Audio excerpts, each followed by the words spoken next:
जय हिंद साथियों, बहुत बहुत स्वागत है आप सभी लोगों का राजर्षि क्लासेस पे। तो यहाँ पर अभी आज हम लोग 15 क्वेश्चंस करने वाले हैं जो एमिड एंट्रेंस है उससे रिलेटेड। तो ये पेपर जैसा आप देख सकते हैं कि ये 17 मार्च का पहले शिफ्ट का पेपर हम लोगों ने लिया है। तो चलिए डायरेक्ट हम क्वेश्चंस पे आते हैं। तो आज हम लोग 15 क्वेश्चंस करेंगे और इसके साथ फर्दर वीडियोस जो आएंगे उसमें भी हम ऐसे करके इन सारे टॉपिक को कंप्लीट कर लेंगे और क्वेश्चन के साथ ही हमारी एक्सप्लेनेशन होगी फर्स्ट थिंग। और इसके बाद जैसे ही ये सारे वीडियोस कंप्लीट हो जाएंगे I will make a playlist so that you will easily get the videos. Okay, let's come to our first question. Which of the following branch deals with moral norms and values. तो कौन सी branch है जिसमें कि नैतिकता की, नियमों की, norms की और वैल्यूज़ की बात की जाती है। तो इसका करेक्ट ऑप्शन जो है आपका वो है option number 3, ethics. So option C is correct. Ethics में जो है हम लोग मोरल्स की, नॉर्म्स की और वैल्यूज़ की बात करते हैं। So your next question is, यहाँ पर आपको जो है क्वेश्चन नंबर 2 में यू हैव टू लिस्ट, आपको एक तरफ बुक की थियरी या कैरेक्टरिस्टिक्स दिया है, सेकंड साइड आपको उसका ऑथर, थिंकर या नेम ऑफ द थियरी को यहाँ पर ये मैच करना है। तो इसका जो करेक्ट ऑप्शन है, पहले आप एक बार वीडियो पॉज करके खुद से देख लीजिए, मैं ऐसे भी आपको बता देती हूँ। तो ये बुक्स के नाम काफ़ी प्रेवलेंट हैं और एमिड के जो एग्ज़ाम्स हैं उसमें आते ही आते हैं कि कौन से ऑथर की बुक्स है और इसके साथ किसने क्या कहा। तो चलिए, इसमें जो सबसे पहला पॉइंट है आपका शैक्षिक ज्ञान और वर्चस्व, ये आपका लिखा है यहाँ पर कृष्ण कुमार ने। तो फर्स्ट का सेकंड, तो यहाँ पर हमको एलिमिनेशन मेथड के थ्रू हमारा ऑप्शन नंबर 1 और ऑप्शन नंबर 3 ये कट हो जाता है। तो हमारा आंसर जो सही होगा वो सेकंड या फोर्थ में से होगा, क्योंकि मुझे इसका पता है शैक्षिक ज्ञान और वर्चस्व ये जो है कृष्ण कुमार का है। इसके अलावा शिक्षा में बदलाव का सबके सवाल, ये आपका है अनिल सदगोपाल का। तो बी का 3 है, तो देखिए बी का 3 दोनों में ही दिया है, ऐसे ही आपको पता लग जा रहा है। सी और डी में आपका होगा दिवा स्वप्न, एक बहुत ही फेमस बुक है जो कि गिजुबाई बडेका की है, तो ये आपको याद होना ही चाहिए। सी का 4, और यहाँ से हमें हमारा आंसर मिल जाता है, that is option number D, 4। तो इसको आपको ध्यान रखना है कि शिक्षा ज्ञान वर्चस्व ये कृष्ण कुमार हैं, शिक्षा में बदलाव के सवाल ये अनिल सदगोपाल हैं, दिवा स्वप्न साधना गिजुबाई बडेका हैं और शिक्षा और जन आंदोलन ये आपके साधना सक्सेना जी हैं। चलिए आइए नेक्स्ट क्वेश्चन पे आते हैं। क्वेश्चन नंबर 3 ये इसका हिंदी में है। अगर जो बच्चे इंग्लिश में, वैसे तो कोई अंतर नहीं है, नाम भी आप देख रहे हैं और बिल्कुल वो एज इट इज़ लिखा ही हुआ है, तो यहाँ से भी आप देख सकते हैं। अब यहाँ पे आपको पता करना है select the right combination. Question number जो आपका 3 है इसमें आपको करेक्ट कॉम्बिनेशंस को करना है। जैसे डिस्कवरी ऑफ इंडिया, तो ये आपका जवाहरलाल नेहरू का है, तो बिल्कुल सही बात है। माई एक्सपेरिमेंट्स विथ ट्रुथ, तो महात्मा गांधी का है, बिल्कुल सही बात है। एनिहिलेशन ऑफ कास्ट, अंबेडकर का है, ये भी आपका सही है। India wins freedom, Maulana Abul Kalam Azad, तो ये भी ऑप्शन आपका सही है। इसमें चारों ही सही दिए हुए हैं। Let's see the option B D A. 3rd option आपका करेक्ट होगा, क्योंकि इसमें सारे के सारे जो आंसर्स हैं आपके वो इन्होंने करेक्ट दिए हैं। तो आप जब भी एमिड एंट्रेंस की तैयारी कर रहे हैं, आगे मैं कोशिश करूँगी कि 1 पॉइंटर में, 1 लाइनर में इस चीज़ को भी ले आऊँ, बट आप अभी अगर देख रहे हैं आपके हाथ में कॉपी पेन है तो इन सब को आप अलग से ज़रूर राइट करें, ये आपको बहुत हेल्प करेंगे आपके टू द पॉइंट्स नोट्स में, और लास्ट टाइम रिवीजन में भी काफ़ी हेल्प करें, क्योंकि जो ऑप्शंस आते हैं ऑप्शन से भी क्वेश्चंस फिर बाद में फ्रेम होते हैं, तो इस चीज़ को आप ध्यान रखेंगे।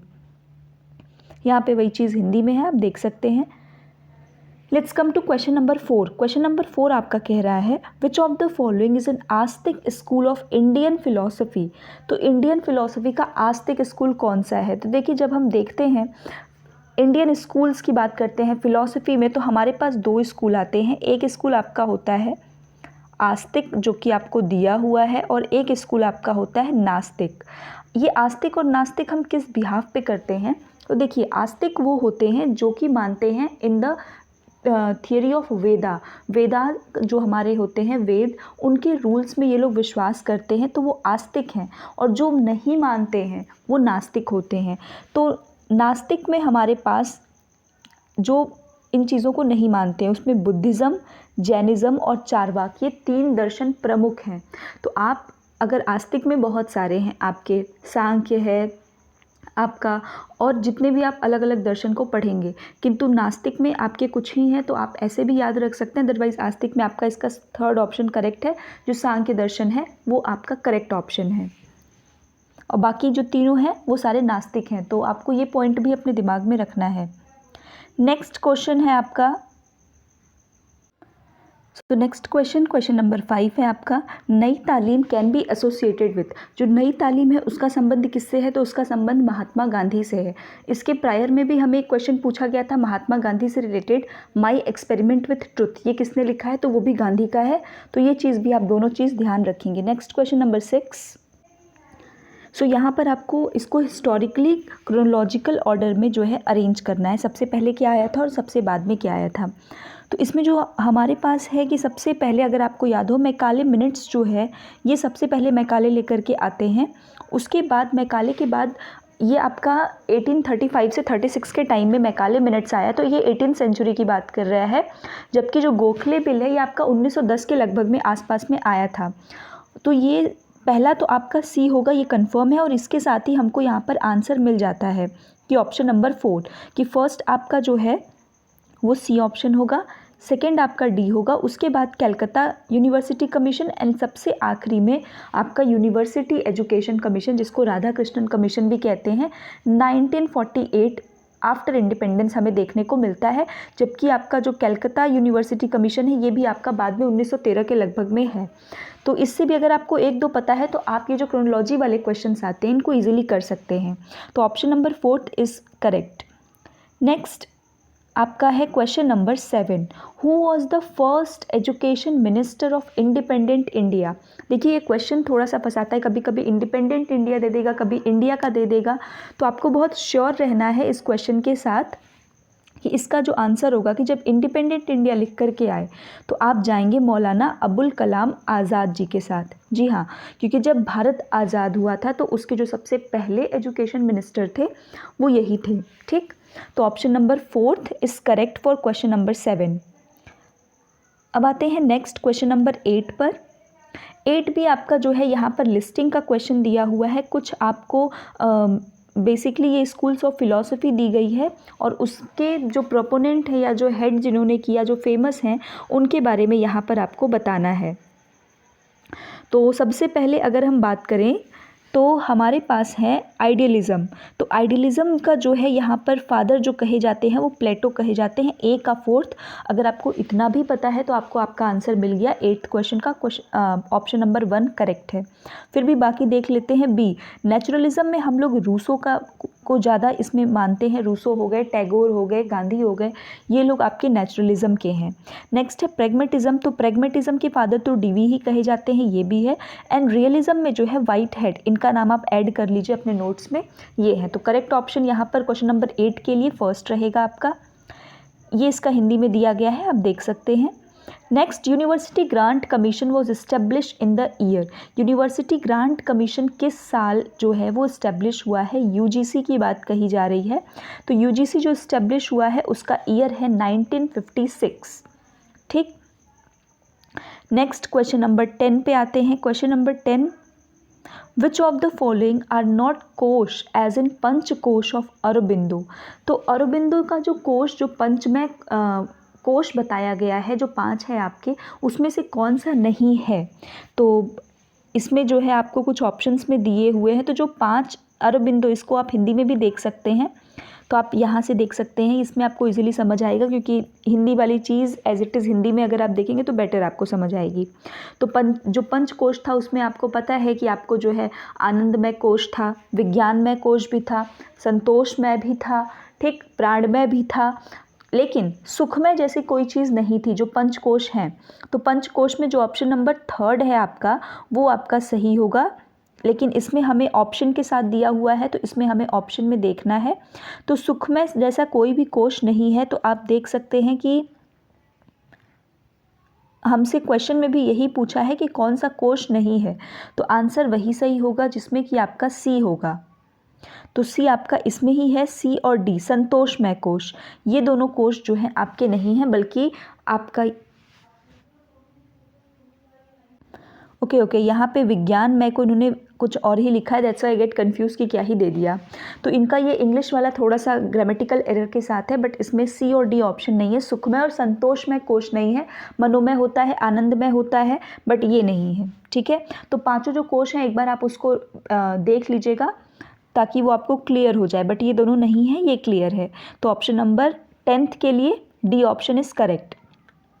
Let's go to question number 11। Question number 11 में जो है हमारे पास फिर से लिस्ट करने को दिया है और उनके जो ऑथर हैं या थियरी की बात की गई है। तो फंक्शनलिज्म में जो सबसे इम्पॉर्टेंट नाम है वो दुर्खिम का है, एमिले दुर्खिम। ये आपको याद रखना है, जो प्रकार्यवादी हैं, फंक्शनलिस्ट हैं, उसमें दुर्खिम का नाम रहेगा। नेक्स्ट आपका है सिंबॉलिक इंटरेक्शनिज्म। सिंबॉलिक इंटरेक्शनिज्म में अगर हम बात करें तो यहाँ पे मैक्स वेबर आते हैं। इनके साथ इनके नाम को आप ज़रूर याद रखें क्योंकि ये पेपर का एक बहुत इंपॉर्टेंट पार्ट है और आपके बहुत सारे क्वेश्चन इससे आ जाएंगे। कॉन्फ्लिक्ट थियरी, ये सबको पता होगा कि ये कार्ल मार्क्स की ही है कॉन्फ्लिक्ट थियरी। तो अगर आपको कुछ भी नहीं पता था फिर भी अगर आप देखें तो आपको कॉन्फ्लिक्ट थियरी जो द्वंद्व वाला है वो मार्क्स का पता है कि भाई रिसोर्सेज का जो लड़ाई होता है वो एक हैव्स और एक हैव्स नॉट के बीच में होता है, एक वो जिसके पास है और जिसके पास कुछ नहीं है। तो अगर आपको सी का सेकंड पता था तो भी आपका आंसर यहाँ से आ जाता कि ऑप्शन नंबर सेकंड सही है। ओपन सिस्टम थियरी ये आपका बर्टन लेफी का है, ये भी आपको याद रखना है। नेक्स्ट आपका आते हैं क्वेश्चन नंबर 12 पर। क्वेश्चन नंबर 12 आपका है सेलेक्ट द इनकरेक्ट वंस। एक चीज़ आपको ध्यान रखनी है कि जब भी आप क्वेश्चन पढ़ें इसमें आपको गलत वाला टिक करना है। तो पहले क्वेश्चन को बहुत ही ध्यान से पढ़िएगा। Education helps in vertical mobility, पहला कह रहा है कि एजुकेशन आपको वर्टिकल मोबिलिटी में हेल्प करता है। तो ठीक है, नेक्स्ट पढ़ते हैं। ठीक है, बट हम कंप्लीटली ये चीज़ नहीं कह सकते कि एजुकेशन से वर्टिकल मोबिलिटी पॉसिबल ही पॉसिबल है। Next, caste facilitate social mobility, caste के कारण सोशल मोबिलिटी होती है, this is also not the correct one. Girls education is a loss to public exchequer, तो ये भी गलत बात है कि जो गर्ल्स की एजुकेशन है वो एक आपका सही चीज़ नहीं है, वो गलत चीज़ है, पब्लिक जो है वो सही नहीं है। NEP 2020 promotes education by private philanthropic institutions, तो जी नहीं, NEP 2020 ये प्रमोट अभी तक तो नहीं कर रही है कि आपकी जो जितनी भी चीज़ें हैं वो सबके सब कोई प्राइवेट दानदाता या उन लोगों के हाथों में ऐसे इंस्टीट्यूशंस के साथ हम प्रमोट करें सारी चीज़ों को, तो ये चीज़ भी सही नहीं है। तो यहाँ पर अगर हम देखें तो हमारे पास ABCD का ऑप्शन हमें मिल रहा है, तो हम जाएंगे एक ऑप्शन नंबर 3 के साथ। ठीक है, तो इसका करेक्ट ऑप्शन है 3, मतलब कि इसमें से हमारे एक भी ऑप्शन सही नहीं दिए गए हैं। एजुकेशन से वर्टिकल मोबिलिटी होती है लेकिन वो हेल्प नहीं करती है, वहाँ पे वर्टिकल मोबिलिटी नहीं हो पाती है। और कास्ट कभी भी सोशल मोबिलिटी को फैसिलिटेट नहीं करता है। और गर्ल्स की एजुकेशन जो है वो आपकी अच्छी चीज़ है, ख़राब चीज़ नहीं है। Next question number 13, every student of BEd must study philosophy of education, हर एक बच्चे को बीएड के जो है वो फिलॉसफी ज़रूर पढ़नी चाहिए। इसके पीछे क्या रीज़न है कि उसको एग्ज़ाम में पास होना है? ये तो कभी होगा ही नहीं ना, कभी भी आपसे क्वेश्चन पूछा ये तो जेन्युइन है, आप तो ऐसे ही कॉमन सेंस से इसको हटा सकते हो। It helps in reflecting on one's own classroom teaching, ये ठीक है, ठीक पॉइंट लगता है, इसको रखते हैं। It helps in understanding social dynamics of education, ये भी पॉइंट ठीक है। It makes teacher to sound intellectual, तो ठीक है, बट टीचर से हमको नहीं मतलब है। इसके में किसको पूछा गया है? बीएड के बच्चे को पॉइंट में रख के। पॉइंट देखिए, पहला आपका थोड़ा सा अलग है बट बाकी तीनों पॉइंट सही हैं। बट अब हम क्वेश्चन के साथ जाएंगे कि बीएड के बच्चे के पर्सपेक्टिव से क्या सही होगा। तो अगर एक बीएड का बच्चा है तो वो सोशल डायनामिक्स से अंडरस्टैंड करेगा, बट फिलॉसफी जब हम इसकी बात करेंगे तो ये उससे थोड़ा सा दूर है। और टीचर के खुद के इंटेलेक्ट को रिफ्लेक्ट करने के लिए हम बीएड के बच्चे को फिलॉसफी पढ़ाएं तो ये भी सही नहीं है। मोस्ट अप्रोप्रिएट इसमें जो आंसर जाएगा वो जाएगा सेकंड, कि ये वंस ओन क्लासरूम टीचिंग को जो है वो रिफ्लेक्ट बैक करेगा कि जैसा उसके कह रहा है और जो पढ़ा रहा है उन दोनों की फिलॉसफी में कितना अच्छा कितना बुरा आ रहा है। अब आते हैं क्वेश्चन नंबर 13, यहाँ पर हमारा हो गया है। क्वेश्चन नंबर 14 पर, यहाँ पर आपको इसको हिस्टोरिकली जो है हिस्टोरिकल क्रोनोलॉजी के अकॉर्डिंग इसको लगाना है। तो सर्व शिक्षा अभियान ये तो 2000 में आया था, ये आपको याद होगा 2000 में आया था, एक में इन्होंने इम्प्लीमेंट किया। RTE 2009 में आया था और ऑपरेशन ब्लैक बोर्ड 1988 के टाइम में आया था जब आपका ओपन यूनिवर्सिटी हुई थी तब। और national literacy mission I guess कि 1988 के टाइम में ही NLM भी आपका आया था, इसका ईयर चेक करिएगा एक बार। तो सबसे लास्ट में आपका RTE होगा, तो ऑप्शन नंबर डी तो करेक्ट है। अगर डी मेरा करेक्ट है तो मुझे ऑप्शन नंबर 1 यहीं से मिल गया, ABCD। सबसे पहले operation black board 87 I think, LM 1988 में है, सर्व शिक्षा अभियान 2000 और 2009 में RTE जो कि आपका 1 अप्रैल 2010 से ये इम्प्लीमेंट हो जाती है। सो 14 का करेक्ट आपका जो सीक्वेंस है वो फर्स्ट ही है। आज का लास्ट क्वेश्चन, क्वेश्चन नंबर 15, यहाँ पर हमारे पास है arrange as in a lesson plan. एक लेसन प्लान में जैसे चीज़ें अरेंज रहती हैं आपको वैसे इसको अरेंज करना है। तो देखिए जब भी हम बात करते हैं तो सबसे पहले जब आपने लेसन प्लान बनाया होगा तो आपने अपने जनरल एम्स लिखे होंगे, उसके बाद स्पेसिफिक एम्स लिखे होंगे। तो एज़ पर ऑप्शन हमारे पास जनरल एम गिवन नहीं है, तो सबसे पहला ऑप्शन आएगा बी, आपके हो जाएंगे बी ऑप्शन सबसे पहला होगा जो कि आपका है स्पेसिफिक एम का। उसके बाद रिकैपिटुलेशन का मतलब है कि आप उसको रिवीजन करो, लेकिन उसके पहले आप क्या दोगे, होमवर्क दोगे, राइट? नहीं, आप होमवर्क नहीं दोगे पहले उसको, पहले आप कंटेंट और मेथड पढ़ाओगे क्योंकि ये ज़्यादा अप्रोप्रिएट है। बी ऑप्शन इन दोनों में है, अगर हम देखें तो स्पेसिफिक एम के साथ, तो ये तो हमारा ऐसे ही कंप्लीट होता है, या तो ए या तो डी। तो या तो आप होमवर्क दोगे, आप कंटेंट और मेथड। तो होमवर्क तो लास्ट स्टेप हो गया ना, पहले हम कंटेंट और मेथड डिलीवर करेंगे। तो बी के बाद हमारे पास आएगा डी, जिसमें हम क्या करेंगे, कंटेंट और मेथड, और इसके बाद तब आएगा आपका रिकैपिटुलेशन। आप रिवीजन कराओगे और एट द लास्ट जा कर के आप क्या करोगे, उसको होमवर्क दोगे। तो BDCA is the correct option, means 15th का हो जाएगा आपका डी। तो उम्मीद है कि ये क्वेश्चंस आपको समझ में आए होंगे। अब क्वेश्चन नंबर 16 से हम लोग नेक्स्ट वीडियो में देखेंगे।